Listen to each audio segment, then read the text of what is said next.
किसान भाइयों नमस्कार। लीजिए, मैं यानी कि लिपि जैन एक बार फिर हाजिर है आपके सामने आपका अपना कार्यक्रम कृषि दर्शन लेकर। किसान भाइयों, सबसे पहले तो आप बहुत बहुत बधाई के पात्र हैं, क्योंकि आपकी अथक मेहनत के चलते हमने एक बार फिर कृषि कर्मण अवार्ड को जीत लिया है और ये सब आपकी दिन रात की मेहनत और लगन का ही प्रतिफल है। हमारा किसान तो किसानी में ज्ञानी हो चुका है, लेकिन एक आम आदमी खेती किसानी के बारे में क्या जानता है, ये हमको पता करना चाहिए ना। चलिए, आज मैं एक सवाल आपसे पूछती हूँ। आप बताएं कि फसलें लेने के मौसम को क्या कहते हैं और कौन से मौसम में फसलें ली जाती हैं? अच्छा, आप बताएंगे? हाँ जी, बिल्कुल सही कहा आपने। ओह, अधिकांशतः लोगों का ये मत है कि दो ही मौसम होते हैं जिनमें फसलें ली जाती हैं, एक तो रबी का मौसम और एक खरीफ का। लेकिन मैं आपको बता दूं कि इसके अलावा एक फसल चक्र और होता है, इसके बारे में हम बिल्कुल बात करेंगे। लेकिन पहले कृषि समाचार हमारा इंतजार कर रहे हैं। देखें क्या उठा पटक है आज कृषि जगत में।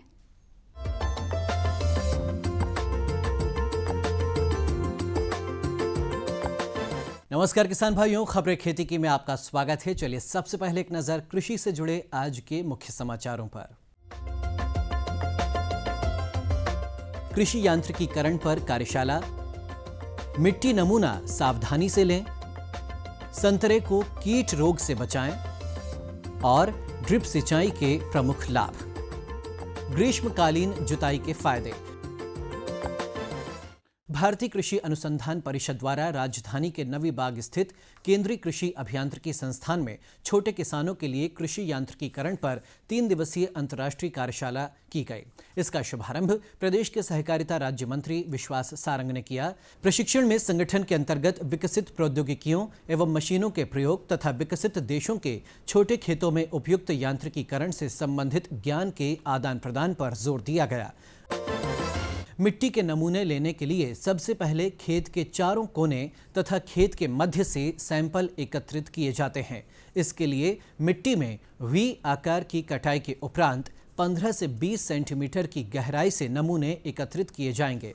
सभी जगहों से एकत्रित किए गए नमूनों को आपस में मिलाकर उसमें से मिट्टी का सैंपल निकाल लेंगे और एक बैग में भरकर बंद कर दिया जाएगा। इसके पश्चात उसे मिट्टी परीक्षण प्रयोगशाला भेजा जाएगा। अप्रैल माह में संतरे की काली मक्खी पत्तियों के निचले भाग में अंडे देती है। सामान्यतः एक संतरे की पत्ती पर 150 चक्रों में अधिकतम 3000 अंडे मौजूद होते हैं। 50% तक अंडे फूट जाते हैं। इसके युवा व शिशु कीट कोमल पत्तों के ऊतक द्रव्यों का शोषण करते हैं और चिपचिपा पदार्थ का स्राव करते हैं, जिस पर काली फफूंद पनपती है, जिसे कोलसी कहते हैं। इस कीट के नियंत्रण हेतु मोनोक्रोटोफास 10 मिलीलीटर या एसीफेट 1.25 ग्राम या फोसेलॉन 15 मिलीलीटर या डायमेथोएट 30 EC 20 मिलीलीटर प्रति 10 लीटर पानी मिलाकर छिड़काव करें। ड्रिप सिंचाई पद्धति सिंचाई की अत्याधुनिक पद्धति है। इससे पानी की 70% बचत होती है, जिसका प्रयोग अतिरिक्त क्षेत्र में सिंचाई हेतु कर सकते हैं। इसके उपयोग से फसल उत्पादन में 23% तक वृद्धि पाई जाती है। फसल में निरंतर एक समान पानी का वितरण पौध की जड़ों के समीप होता है। फलस्वरूप स्वस्थ वृद्धि, लाभ व शीघ्र फलदायी फसल प्राप्त होती है। खाद व उर्वरकों के उपयोग दक्षता में 35% तक वृद्धि होती है। रबी फसल की कटाई के तुरंत बाद ग्रीष्मकाल में जब खेत खाली होते हैं एवं नमी रहती है, उस दौरान मिट्टी पलटने वाले हल यानी मोल्ड बोर्ड प्लाउ द्वारा गहरी जुताई करके छोड़ देते हैं। गहरी जुताई सामान्य कृषि कार्य नहीं है। इसे 3 से 4 वर्षों में एक बार करना चाहिए। सघन खेती करने से फसल एक संस्तर से पोषक तत्व ग्रहण करने से भूमि की उर्वरा शक्ति का नुकसान होता है। अतः गहरी जुताई से ऊपर की भूमि नीचे व नीचे की ऊपर आ जाती है। गहरी जुताई से रोगजनक पादप अवशेष, रोगाणु, फफूंद एवं विभिन्न प्रकार के कीड़ों के अंडे, लार्वा भूमि सतह पर आकर तेज सूर्य की तपन व अधिक तापमान के कारण नष्ट हो जाते हैं। विभिन्न बहुवर्षीय व 1 वर्षीय नींदा के अवशेष, बीज, जड़ आदि भी गहरी जुताई में दबकर नष्ट हो जाते हैं या भूमि की ऊपरी सतह पर आकर सूख जाते हैं। तो किसान भाइयों, खबरें खेती में आज बस इतना ही। आगे आप देखिए मंडी भाव और मुझे दीजिए इजाजत। नमस्कार।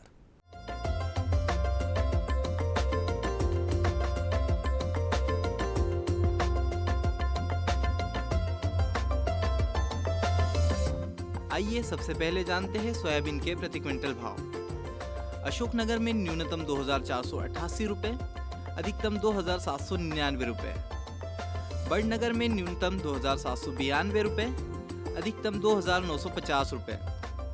छिंदवाड़ा में न्यूनतम 2,200 रुपए, अधिकतम 2,700 रुपए। गंज बासुदा में न्यूनतम 2,100 रुपए, अधिकतम 2,760 रुपए। आइए अब जानते हैं सरसों के प्रति क्विंटल भाव। अजयगढ़ में न्यूनतम 3,380 रुपए, अधिकतम भी 3,380 रुपए। बेगमगंज में न्यूनतम 3,100 रुपए, अधिकतम 3,800 रुपए। छतरपुर में न्यूनतम 3,050 रुपए, अधिकतम 3,390 रुपए। दमोह में न्यूनतम 2,775 रुपए, अधिकतम 3,585 रुपए। आइए अब जानते हैं गेहूं के प्रति क्विंटल भाव। मुल्ताई में न्यूनतम 1,490 रुपए, अधिकतम 1,625 रुपए। इंदौर में न्यूनतम 1,490 रुपए, अधिकतम 2,012 रुपए। मंदसौर में न्यूनतम 1,441 रुपए, अधिकतम 1,803 रुपए। मुरैना में न्यूनतम 1,544 रुपए, वही अधिकतम 1,571 रुपए रहा।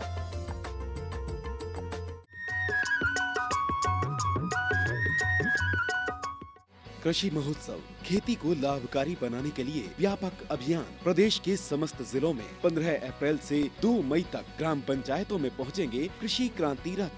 किसानों से जुड़े सभी विभागों की होगी भागीदारी, सबको मिलेगी योजनाओं की जानकारी। ग्राम संसद के तीसरे दिन होगी खास किसानों से उनके कल्याण और कृषि विकास की बात। पंचायत स्तर पर किसानों की आय दोगुनी करने की बनेगी कार्य योजना। प्रधानमंत्री फसल बीमा योजना के लाभ, निशुल्क मृदा स्वास्थ्य पत्रक, जैविक खेती के लाभ और तरीकों की जानकारी, कैसे नियंत्रित हो कीट और पौधों की बीमारी, दूध उत्पादन में वृद्धि के उपाय, फल फूल और सब्जी का उत्पादन बढ़ाने की तकनीकी, बूंद बूंद से अधिक उत्पादन की योजना होगी साकार। हर जिले को मिलेंगे नए कस्टम हायरिंग केंद्र, नई और लाभकारी फसलों के साथ उन्नत किस्मों का ज्ञान, प्रशिक्षण, संगोष्ठियाँ, मेले और साथ ही अपनी समस्याओं के त्वरित निदान। तो फिर सोचना क्या, जब पहुँचे अपने गाँव कृषि रथ, मिलजुल कर सब करें स्वागत।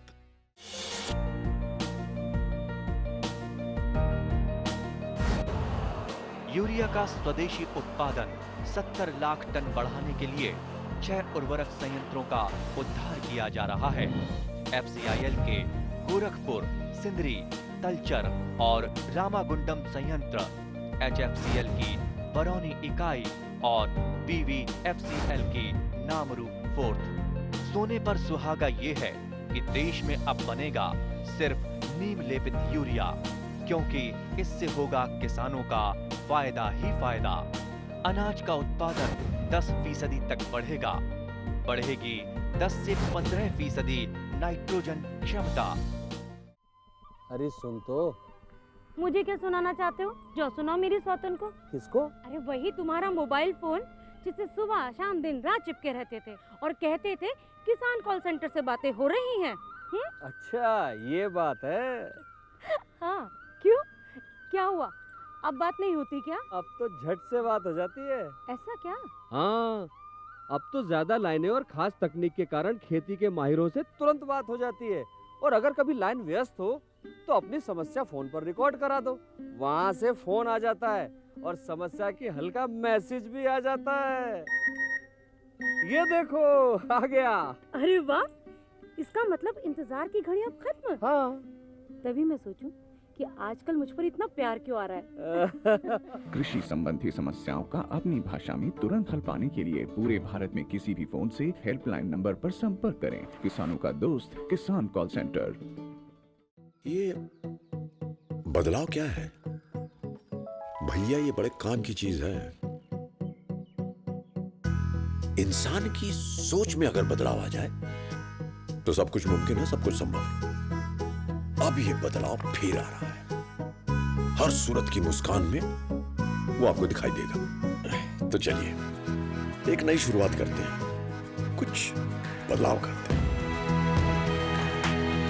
दूरदर्शन किसान, एक नया चैनल जहां बातें होंगी बदलाव की और आपके कल की बेहतर शुरुआत की। छेड़ो बातें बदलाव की।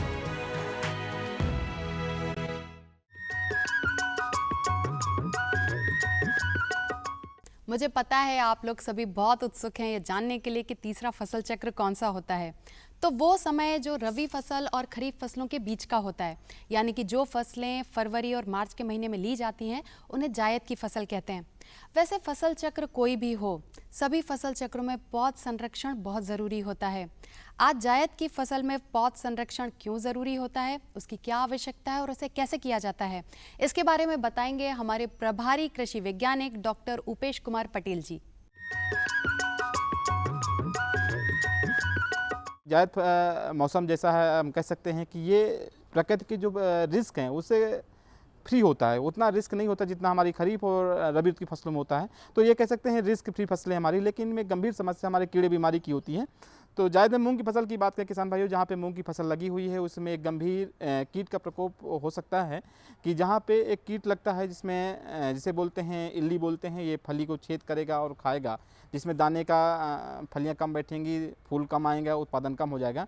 तो इस कीट के रोकथाम के लिए किसान भाइयों हमारे पास जो भी अनुशंसित कीटनाशक है, प्रोपेनोफास है 50 सीसी का, ट्राइजोफास है 40 सीसी की, इनकी 300 से 400 ml मात्रा 1 एकड़ में इसका उपयोग करें। ध्यान ये देना किसान भाइयों कि पानी की मात्रा को जरूर ध्यान देना है। निर्भर करता है पानी की मात्रा कि हम किस पंप का इस्तेमाल कर रहे हैं।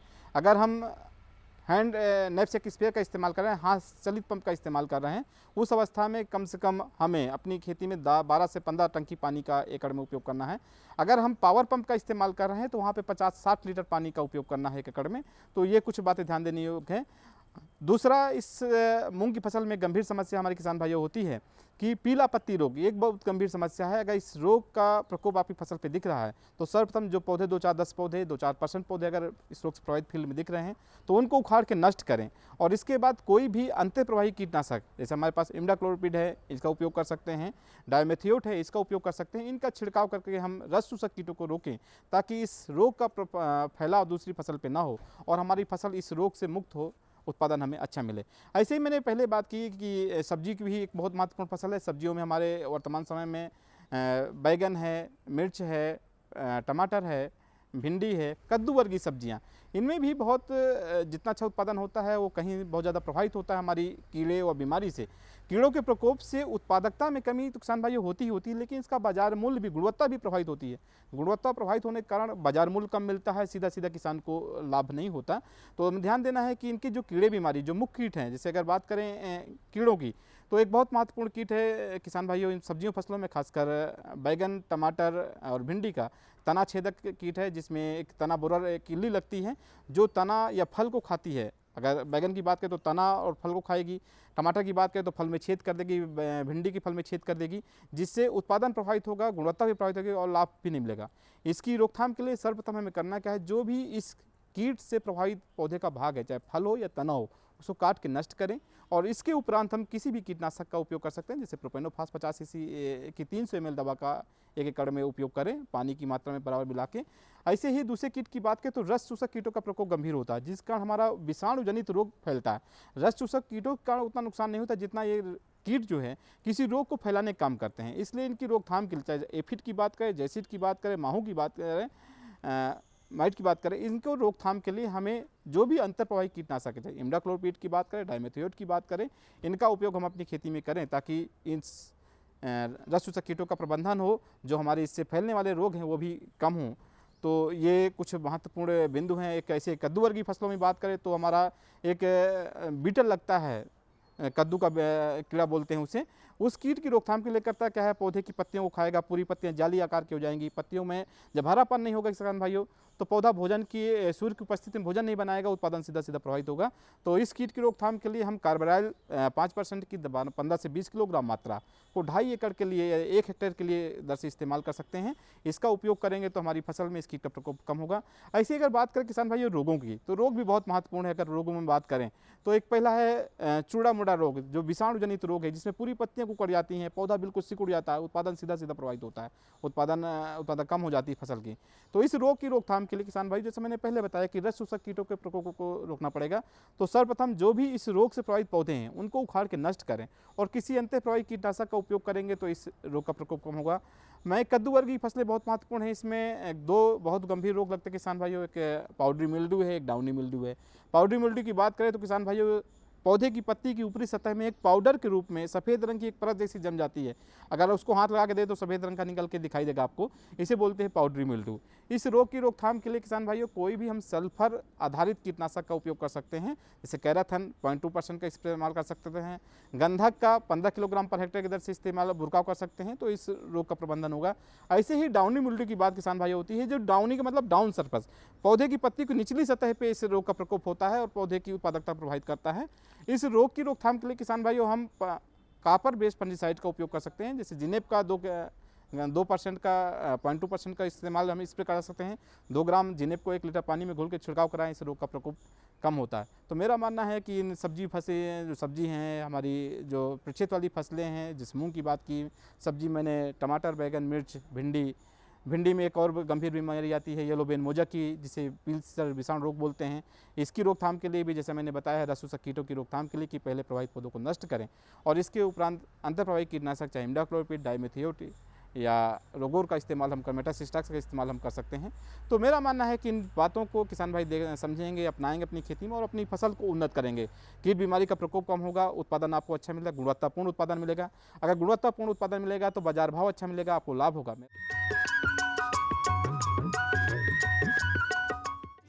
आत्मा योजना से मिले तकनीकी ज्ञान, उन्नत कृषकों को सम्मान। किसान भाइयों, मध्य प्रदेश आपके परिश्रम और लगन से अब है देश का सर्वश्रेष्ठ कृषि राज्य। इसीलिए लगातार कृषि कर्मण अवार्ड प्राप्त होने की आप सभी को बधाई। किसान कल्याण तथा कृषि विकास विभाग की विभिन्न योजनाओं के साथ आत्मा योजना से आपको मिलते हैं कई तरह के लाभ, उन्नत कृषि तकनीकों और विविधतापूर्ण खेती की जानकारी, समस्याओं के समाधान प्राप्त करने के अवसर, ग्राम स्तर से जिला स्तर तक कृषि योजना निर्माण में भागीदारी, किसान मित्रों के रूप में स्थानीय कृषि सलाहकार, फार्म स्कूल, कृषि उद्यमिता को प्रोत्साहन। किसान भाइयों के लिए खुशखबरी, उन्नतशील कृषक एवं कृषक समूहों को सम्मानित करने के लिए विकास खंड स्तर, जिला स्तर और प्रदेश स्तर पर दिए जाने वाले नकद पुरस्कार और उत्कृष्टता अलंकरण से जुड़े।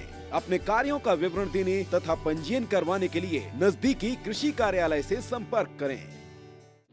किसानों से होंगे सवाल, देंगे सटीक जवाब, तो जीतेंगे किसान कप।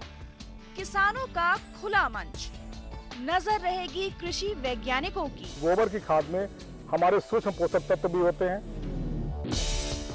किसान प्रश्न मंच, गुरुवार शाम 7:30 पर। डीडी किसान, बदलते भारत की शान। हम आ रहे हैं आपके गांव, सामान्य ज्ञान के पूछेंगे सवाल। भारत दूध उत्पादन में विश्व में किस नंबर पर आता है? और आपके ऑप्शंस हैं ए पहले, बी दूसरे, सी तीसरे या डी चौथे। सही जवाब दिया है। देखें घूमते फिरते रविवार सुबह 7:30 पर। डीडी किसान, बदलते भारत की शान। हर गांव को शिक्षा,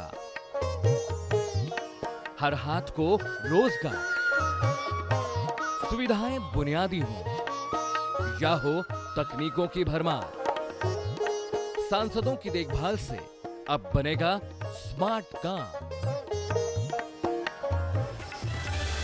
डीडी किसान, बदलते भारत की शान।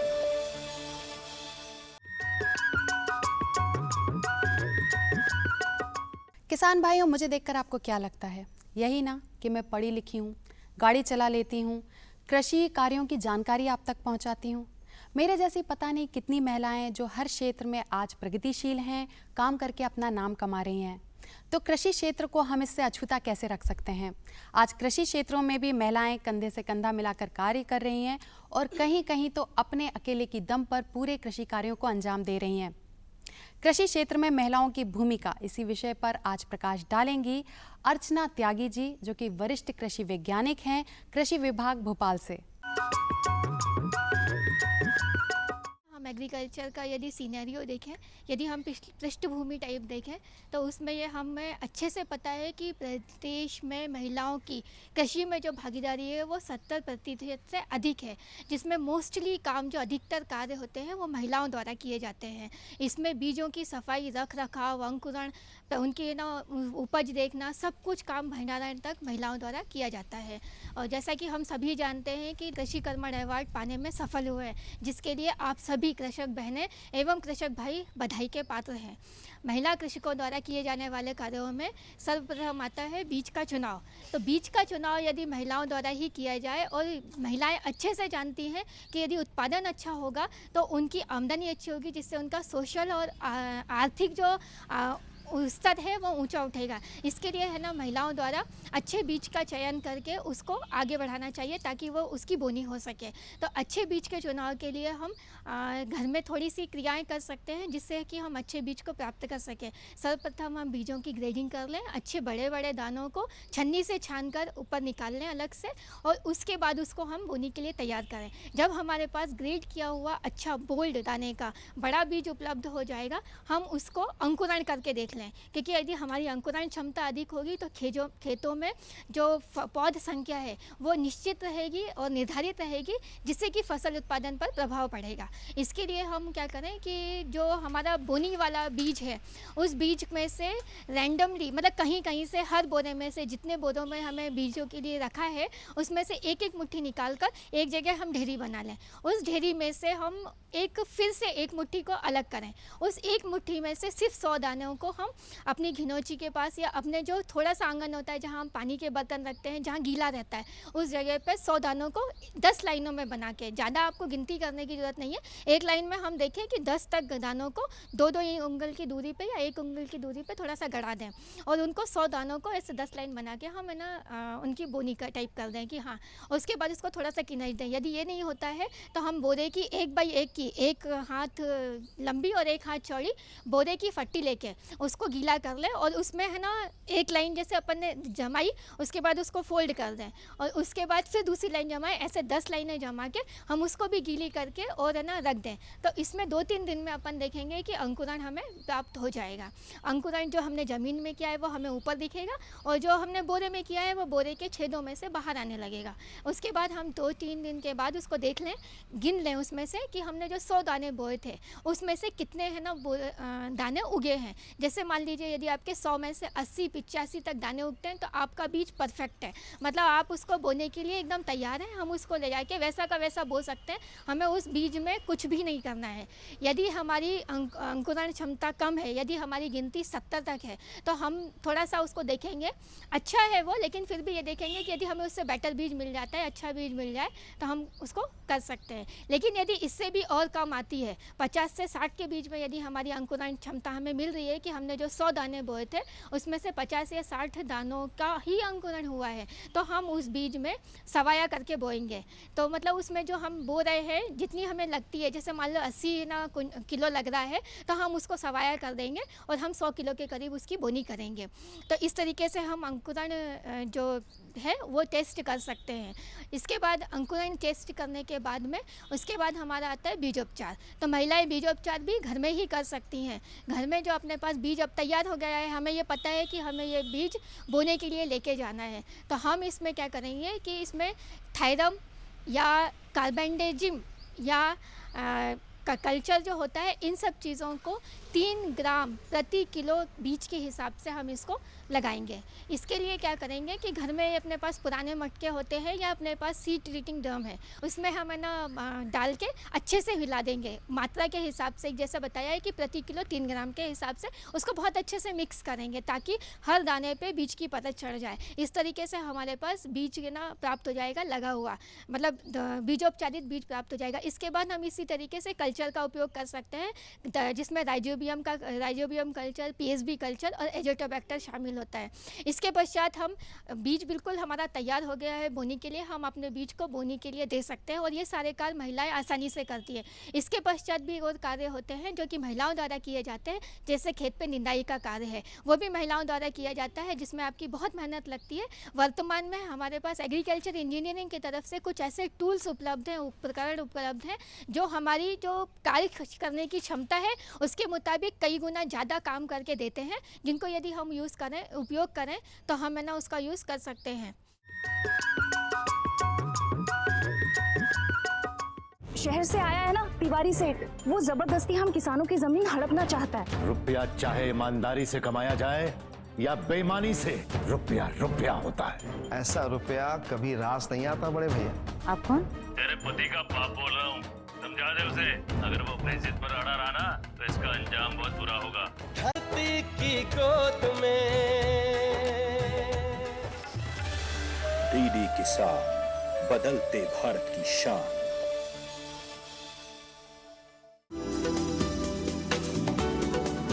कौन जाने कब क्या होगा, मॉनसून का मिलेगा साथ या दिखाएगा बेरुखी, बादल गरजेंगे या बरसेंगे भी।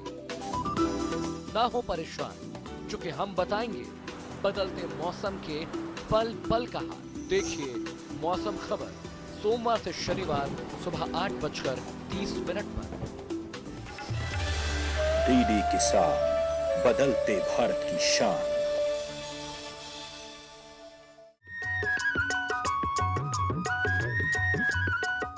तो किसान भाइयों, आज कृषि दर्शन कार्यक्रम के इस अंक में हमने जाना कि जायद की फसलों में पौध संरक्षण क्यों जरूरी है और उसे कैसे किया जाए।